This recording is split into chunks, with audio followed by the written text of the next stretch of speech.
Assalamualaikum warahmatullahi wabarakatuh. Innal hamdalillah nahmaduhu wa nasta'inuhu wa nastaghfiruh wa na'udzu billahi min shururi anfusina wa sayyiati a'malina. May yahdihillahu fala mudhillalah wa may yudlil fala hadiyalah. Wa ashhadu an la ilaha illallah wahdahu la syarikalah wa ashhadu anna Muhammadan 'abduhu wa rasuluh. Ya ayyuhalladzina amanu taqullaha haqqa tuqatih wa la tamutunna illa wa antum muslimun. Ya ayyuhan nasu taqu rabbakumul ladzi khalaqakum min nafsin wahidah wa khalaqa minha zawjaha wa batha minhuma rijalan katsiran wa nisaa'a wattaqullaha alladzi tasaaluna bihi wal arham innallaha kana 'alaikum raqiba.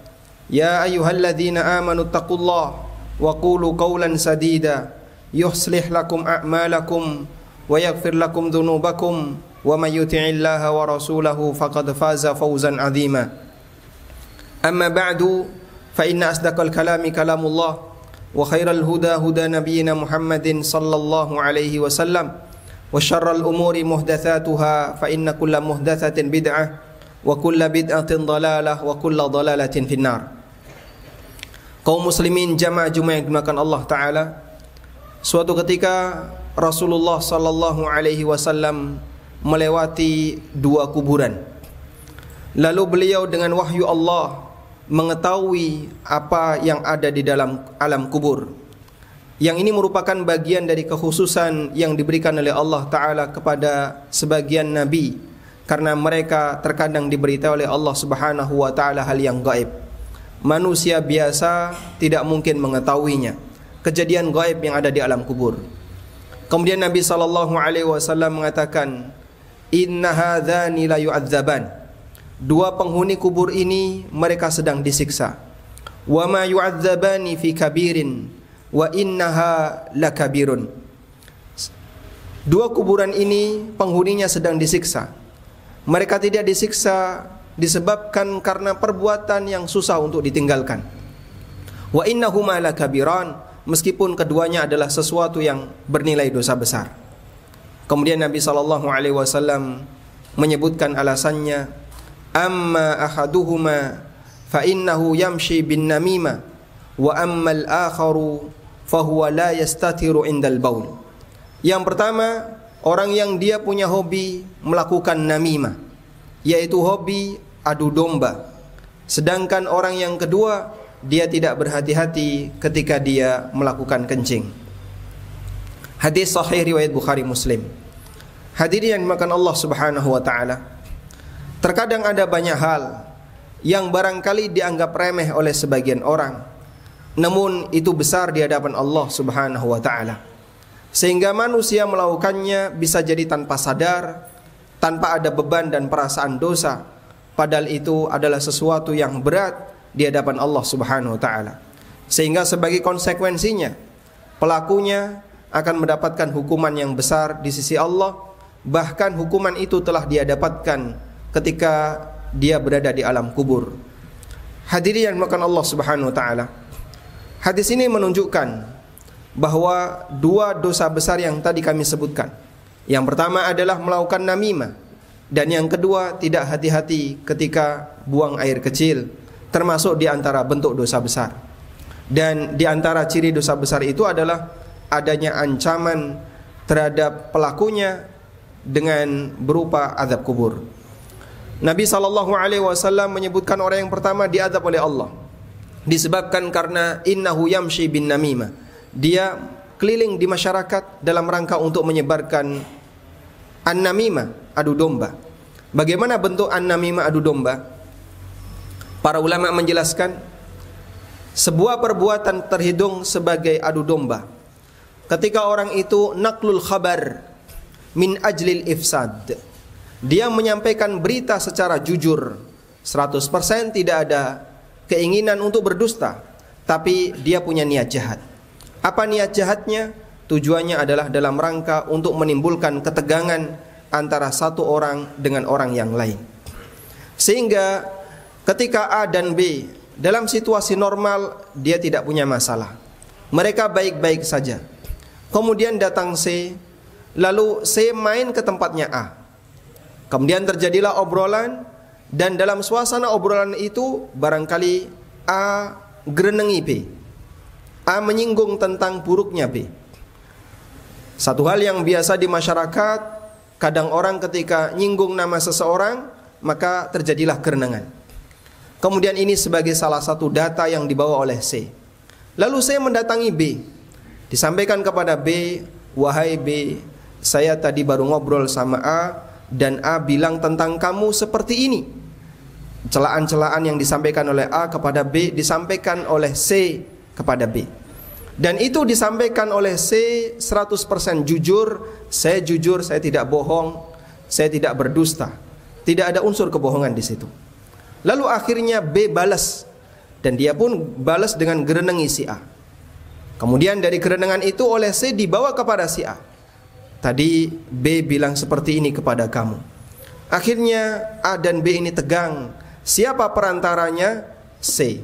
C orang yang jujur ini, dia jujur. Sekali lagi saya katakan orang ini jujur. Dan para ulama mengatakan an-namam, orang yang melakukan namimah, itu bukan syarat harus berdusta. Bisa jadi dia jujur, tapi ketika dia jujur itu dia sampaikan dan menimbulkan ketegangan permusuhan antara A dengan B. Seperti inilah yang dimaksud dengan namimah jamaah. Karena itulah terkadang setan menipu seorang hamba. Kalau kamu menyampaikan berita tentang orang lain kepada saudara kamu, enggak apa-apa, yang penting jujur. Kamu kan tidak dusta. Dan barangkali kamu punya niat, saya sampaikan ini tujuannya baik ya. Dia nyatakan tujuannya baik, padahal aslinya itu bisa merusak hubungan antara orang dengan orang yang lain, antara tetangga dengan tetangga yang lain. Jamaah yang dimuliakan Allah Subhanahu wa taala, Allah taala mengatakan wala tuti' kulla hallafim mahin hammazim masya'im binamim. Wahai Muhammad, janganlah engkau mentaati orang yang dia suka bersumpah, tapi dia melakukan perbuatan yang hina. Hammazin, dia suka mencela orang lain. Masya'im binamim, dan suka menyebarkan namimah di tengah masyarakat. Waspadalah jamaah, terkadang setan dia berusaha untuk menutupi perbuatan dosa ini agar pelakunya tidak merasa bersalah, dengan alasan saya jujur, yang kedua dengan alasan ingin memberi nasihat. Padahal aslinya mereka menimbulkan ketegangan antara orang dengan saudaranya, dengan tetangganya, disebabkan karena naklul khabar min ajlil ifsad, memindahkan, menyampaikan berita namun tujuannya dalam rangka untuk memunculkan ketegangan di antara masyarakat. Kita berlindung kepada Allah Subhanahu wa taala. Semoga karakter seperti ini tidak ada dalam diri kita, dan termasuk tidak ada di kampung kita, sehingga suasana apapun tetap terjaga secara normal. Demikian sebagai khutbah yang pertama. Semoga Allah Ta'ala memberkahi kita. Wa sallallahu ala nabiyyina Muhammadin wa ala alihi wa sahbihi wa sallam. Aqulu qawli hadha wa astaghfirullah.